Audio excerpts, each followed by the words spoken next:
Hello friends, welcome to Crack Next, a step towards free education for all.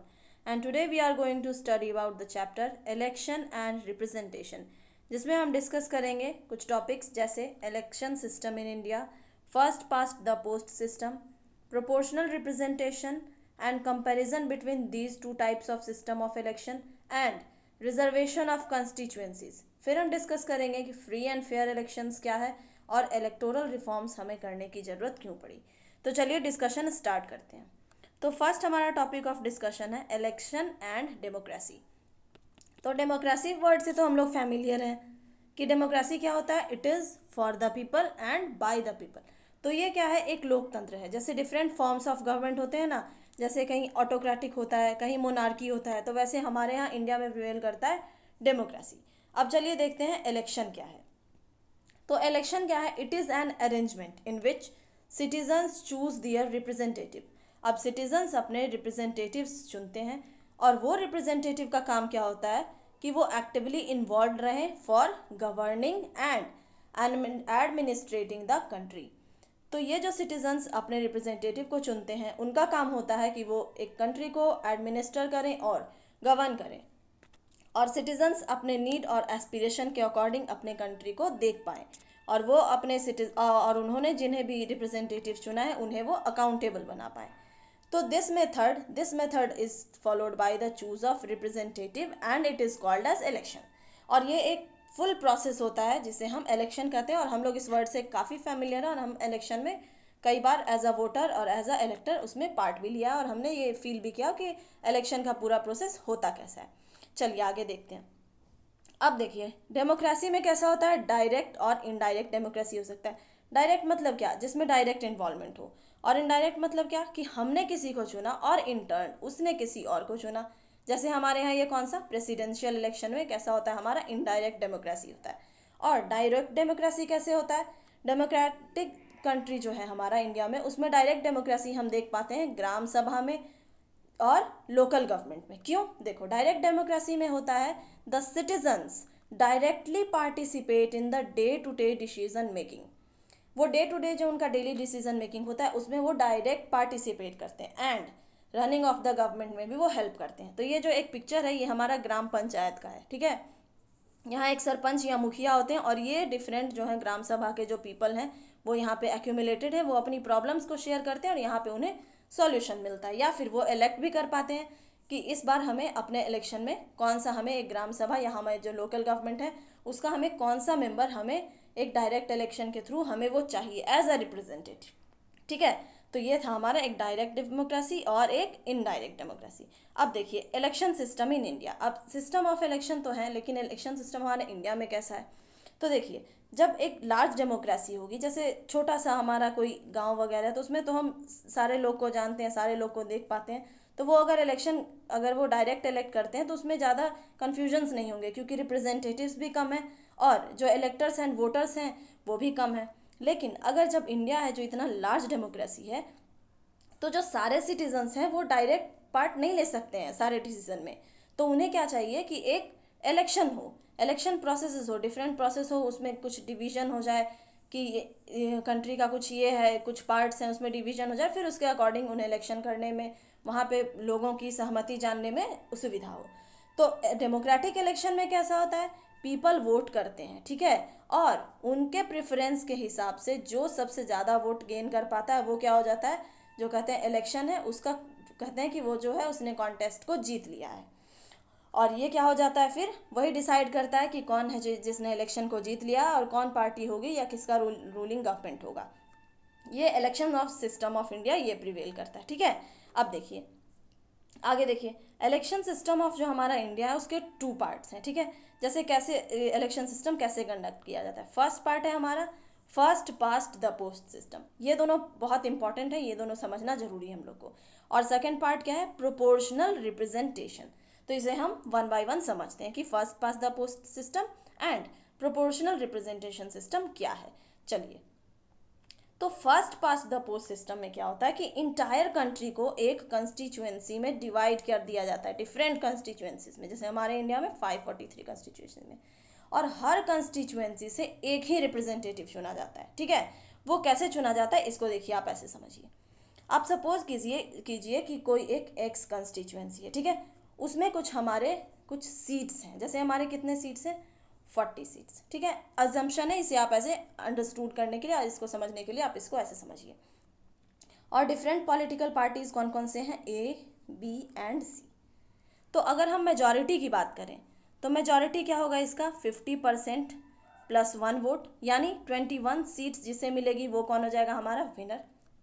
लेकिन अब election हुआ तो इसमें क्या हुआ कि पार्टी ए को कितने सीट्स मिले, 20, पार्टी बी को कितना मिला, 10, और पार्टी सी को कितना मिला, 5। तो अब ये जो हमारा पैरामीटर है उसके अकॉर्डिंग हम क्या देख सकते हैं कि मेजॉरिटी तो किसी को आई नहीं। तो क्या ऐसा होगा कि कंस्टिट्यूएंसी जो एक्स है उसमें से कोई विनर नहीं होगा, नहीं, बिल्कुल नहीं। First past the post system के अकॉर्डिंग है कि जो भी पॉलिटिकल पार्टीज आपस में इलेक्शन कर रहे हैं उनमें जिनको अमंगस्ट सबसे ज़्यादा वोट आए, जैसे 20, 10 और 5, इसमें सबसे ज़्यादा किसको है, 20। तो ये जो 20 है ये हमारा कौन सा हो जाएगा, मेजर विनिंग पार्टी, ये हमारा ए हो जाएगा। तो इसमें हम क्या बोलेंगे कि कंस्टिट्यूएंसी एक्स से पॉलिटिकल पार्टी ए वोट को first past the post system से वो विन कर गया, क्योंकि as comparison to B and C उसे वोट्स ज़्यादा थे, ठीक है। तो ये था हमारा first past the post system का कंडीशन। अब देखिए ये क्या कहता है, the candidate who secures the highest number of votes in the constituency, जिसको हाईएस्ट नंबर ऑफ वोट आए, इससे कोई मतलब नहीं है कि उसे मेजॉरिटी ऑफ वोट मिला है या नहीं, बस उनको बाकी जो है मेंबर्स उनसे उनको ज़्यादा हाईएस्ट वोट आना चाहिए। और इसे हम क्या बोल सकते हैं, फर्स्ट पास्ट द पोस्ट, और इसे हम क्या बोल सकते हैं, FPTP सिस्टम।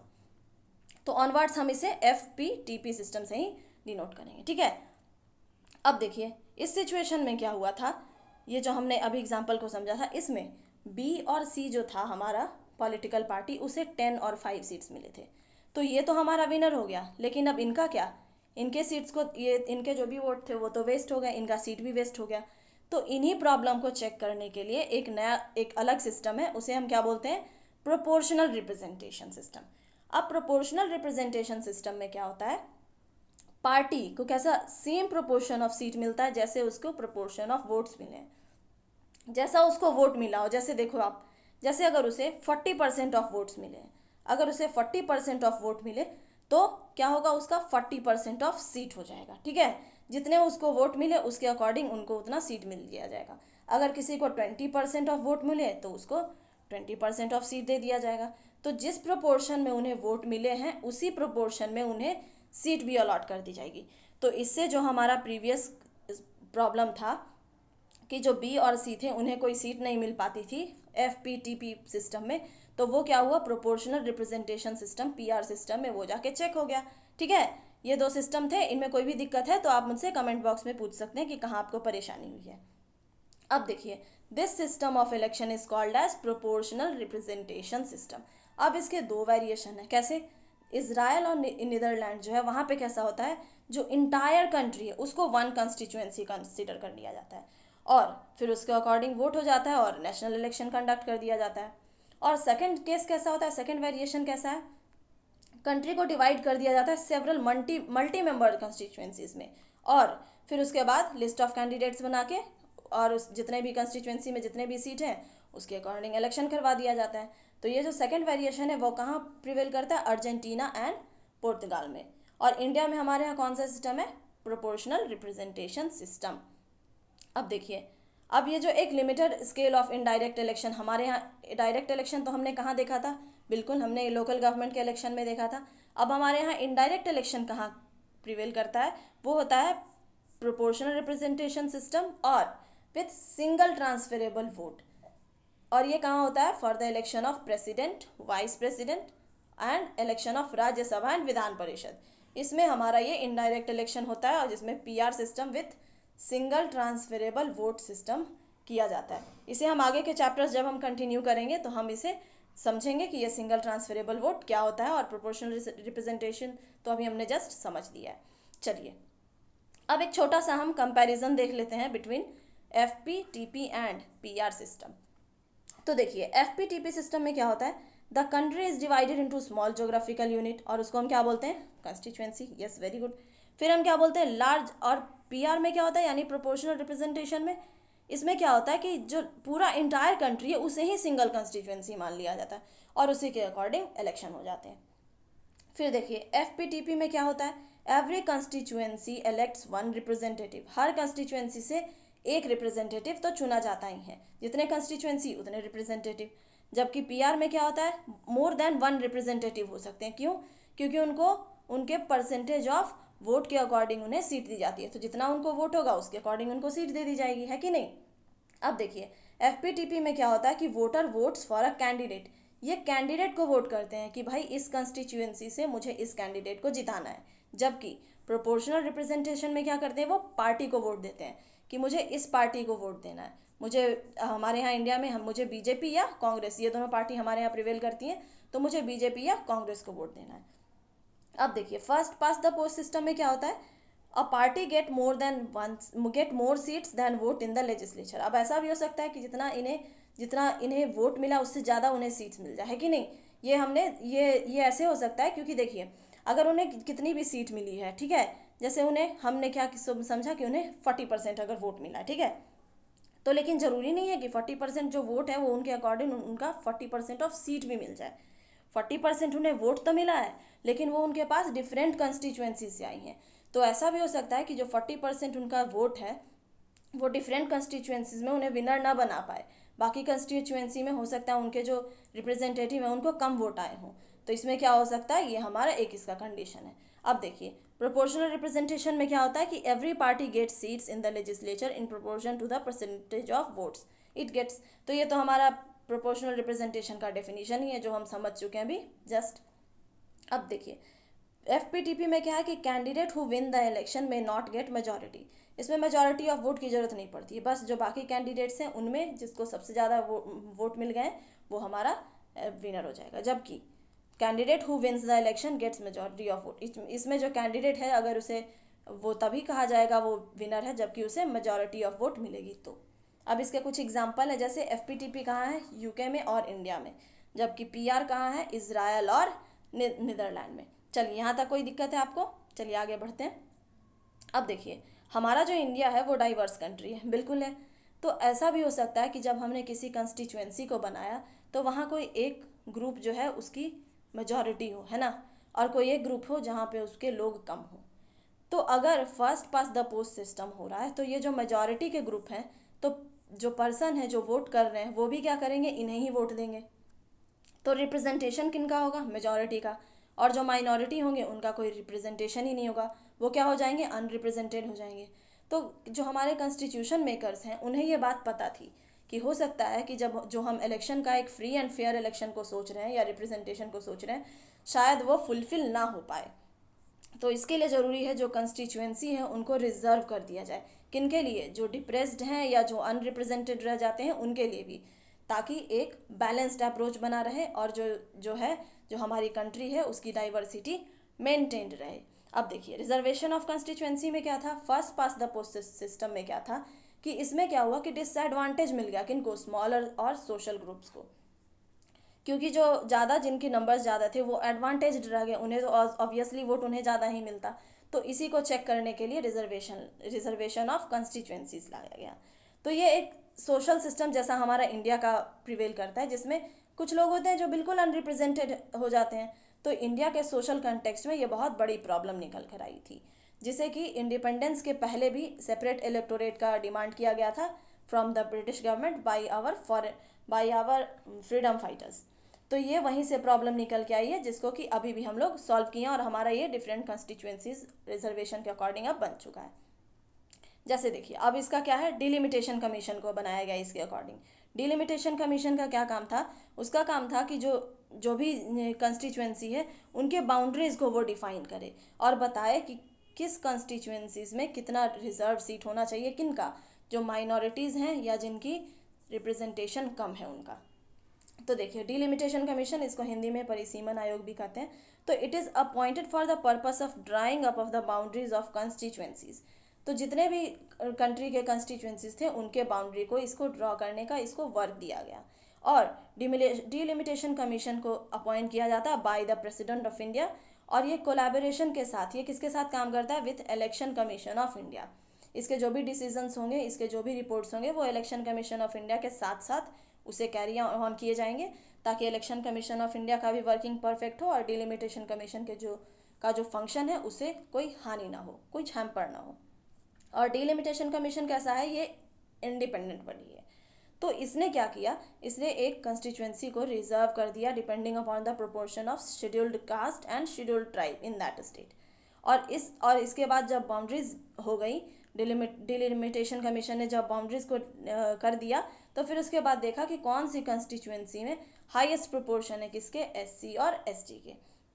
और फिर उसके अकॉर्डिंग डिफरेंट कंस्टिट्यूएंसीज को डिवीजन किया गया, ताकि जो हमारा इलेक्शन फ्री एंड फेयर है उसका एक जो मोटो है, जो गोल है, वो कंप्लीट हो पाए और कोई भी section of the society depressed ना रहे, अनरिजर्व ना रहे, अनरिप्रेजेंटेड ना रहे, और उनको रिजर्वेशन मिले एज वेल एज उनकी प्रेजेंटेशन हो, जो हमारा डेमोक्रेटिक कंट्री है उसके लिए।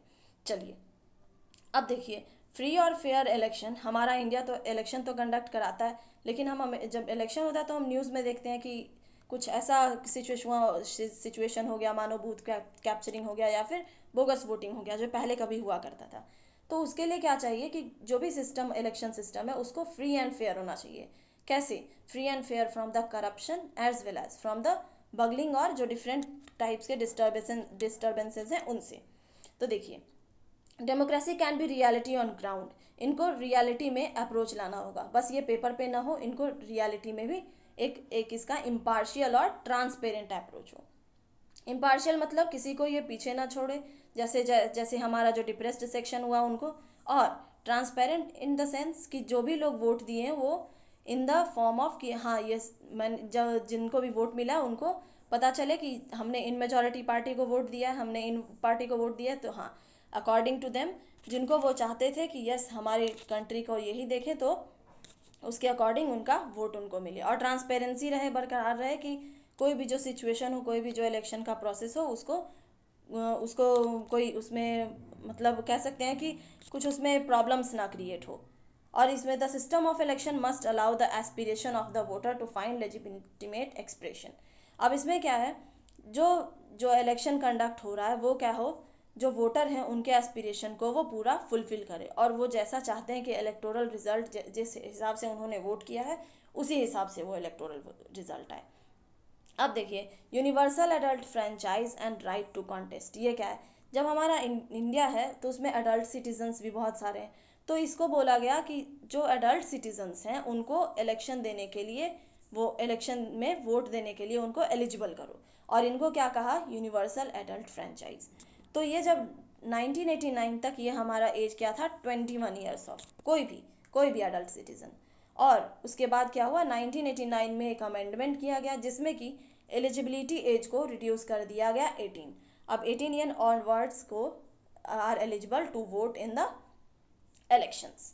अब देखिए, इसका मेन पर्पस क्या है यूनिवर्सल एडल्ट फ्रेंचाइज का, कि प्रिंसिपल ऑफ इक्वालिटी और नॉन डिस्क्रिमिनेशन उसको इंश्योर किया जाए, जो कि हमने चैप्टर ऑफ राइट्स में पहले पढ़ा है कि हमारे कुछ फंडामेंटल राइट्स हैं, राइट टू इक्वालिटी, तो उसको फुलफिल करते हुए इन्होंने कहा कि principle of equality and non discrimination को फॉलो करते हुए यूनिवर्सल एडल्ट फ्रेंचाइज को प्रैक्टिस किया जाए। अब ये एक आर्टिकल है, आर्टिकल 324(1) है हमारे इंडियन कॉन्स्टिट्यूशन का, जिसने कहा है कि the superintendence direction and control of the preparation of electoral rolls for the conduct of all election to the parliament. जो भी सुपरिंटेंडेंस हो, डायरेक्शन हो एंड कंट्रोल हो, किसका हो, इलेक्टोरल रोल्स का, या फिर उनका प्रिपरेशन हो, किसमें, इलेक्शन का जो कंडक्शन हो, और पार्लियामेंट में लेजिस्लेचर को और एवरी स्टेट के इलेक्शन के प्रेसिडेंट और वाइस प्रेसिडेंट इस कॉन्स्टिट्यूशन को ध्यान में रखते हुए बनाए, और इसका जो भी इलेक्शन कमीशन के जो भी गाइडलाइंस हैं या जो भी फॉलो अप करने वाले, उनको सारे गाइडलाइंस में रखते हुए जो भी कुछ इलेक्शन के प्रोसेसेस हैं, इलेक्टोरल रोल्स हैं, और जो डायरेक्शन एंड कंट्रोल है उसको कंटिन्यू किया जाए। ये हमारा आर्टिकल 324 का क्लाउज 1 कहता है। अब चलिए देखिए, आगे बढ़ते हैं कि इलेक्शन कमीशन क्या होता है। तो इलेक्शन कमीशन ऑफ इंडिया का क्या है, ये हमारा मल्टी मेंबर्ड बॉडी है, और इसे खास इलेक्शन कंडक्ट कराने के लिए इसे बनाया गया है। तो टिल 1989 तक ये क्या था, एक सिंगल मेंबर्ड बॉडी था, ठीक है, बस इसमें चीफ इलेक्शन कमिश्नर थे। फिर 1989 के बाद इसे 2 इलेक्शन कमिश्नर्स इसमें डाल दिया गया और इसको क्या बोला गया फिर मल्टी मेंबर्ड बॉडी, है ना। लेकिन इलेक्शन के बाद फिर इसे सिंगल मेंबर बना दिया गया। अब 1993 एंड ऑनवर्ड्स इसमें 2 इलेक्शन कमिश्नर हैं और अब ये फिर मल्टी मेंबर्ड बॉडी बन गई है। तो ये हमारा इलेक्शन कमिश्नर था और ये उससे रिलेटेड कुछ हमारी बातें थी। अब देखिए जो चीफ होता है हमारा चीफ इलेक्शन कमिश्नर, वो इलेक्शन कमिश्नर के ऊपर प्रिजाइड करता है। हालांकि जो पावर्स हैं वो सबके सेम ही, but does not have more powers than the other election commissioner. वो प्रिजाइड करेगा, कुछ डिसीजन है तो उसमें चीफ इलेक्शन कमिश्नर की प्रेसिडेंसी होगी, लेकिन जो पावर्स हैं वो तीनों जो हमारे इलेक्शन कमिश्नर और चीफ इलेक्शन कमिश्नर हैं उनकी जो पावर्स हैं वो बिल्कुल सेम है। देखिए the chief election commissioner and 2 election commissioner have equal powers. जो भी डिसीजंस हो related to election and as a collective body, जो भी डिसीजन हो उसको as a collective body with the welfare of election उनको लेते हुए तीनों की जो डिसीजन है उनको साथ में लिया जाना चाहिए। ये जो हमारा इलेक्शन कमीशन है ये अपॉइंट किया जाता है by the president of India and on the advice of council of minister. जो हमारा नेक्स्ट चैप्टर है एग्जीक्यूटिव, उसमें हम डिस्कस करेंगे कि काउंसिल ऑफ मिनिस्टर और प्रेसिडेंट ऑफ इंडिया हमारे क्या हैं। चलिए अब एक छोटा सा ये टॉपिक है, हम देख लेते हैं कि सिंपल मेजॉरिटी और स्पेशल मेजॉरिटी क्या होती है। तो जैसे सिंपल मेजॉरिटी है उसमें क्या होना चाहिए कि जो भी वोट है उसका 50% प्लस 1। जैसे अगर 50 सीट्स हैं, ठीक है, तो इसका 50%, ठीक है, plus 1 that is 25 plus 1 that is 26। तो 26 वोट अगर किसी पार्टी को आ गए तो वो हम क्या बोलते हैं कि वो सिंपल मेजॉरिटी से वो विन कर गया है। जबकि स्पेशल मेजॉरिटी क्या होता है, 2/3 majority of the those present and voting. मतलब जितने भी मेंबर हैं उसमें अगर 500 मेंबर हैं, ठीक है, तो उसमें प्रेजेंट जितने भी हैं, ठीक है, प्रेजेंट मान लो हर दिन तो सारे मेंबर्स आएंगे नहीं, तो प्रेजेंट अगर 300 है तो उस 300 में जो प्रेजेंट हैं और जिन्होंने वोट किया है उनकी 2/3 मेजॉरिटी चाहिए, तब हम बोलेंगे उसे क्या, special majority. And simple majority of the total membership of the house, या फिर और इसको क्या बोल सकते हैं, ये भी चाहिए और ये भी चाहिए, सिंपल मेजॉरिटी भी चाहिए, total membership of the house, simple majority भी चाहिए जितने मेंबर ऑफ हाउस हैं और 2/3 उनका भी चाहिए जो प्रेजेंट हैं और वोट कर रहे हैं, तो हम उसे क्या बोलेंगे, स्पेशल मेजॉरिटी। चलिए अब आगे देखते हैं। अब जैसे हमारा इलेक्शन प्रोसेस है तो इसमें तो काफ़ी लूप होल्स और फ्लॉज हो सकते हैं। तो इसमें क्या हो सकता है कि इलेक्टोरल रिफॉर्म्स अगर हम कुछ अडॉप्ट करें तो इसको चेक किया जा सकता है या जो सिस्टम है उसको बेटर बनाया जा सकता है।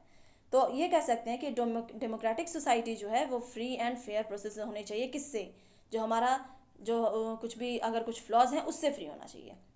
और इसमें इंक्लूजन किसका होना चाहिए, एडल्ट सफरेज का, फ्रीडम टू कॉन्टेस्ट इलेक्शंस का एंड इंडिपेंडेंट इलेक्शन कमीशन का।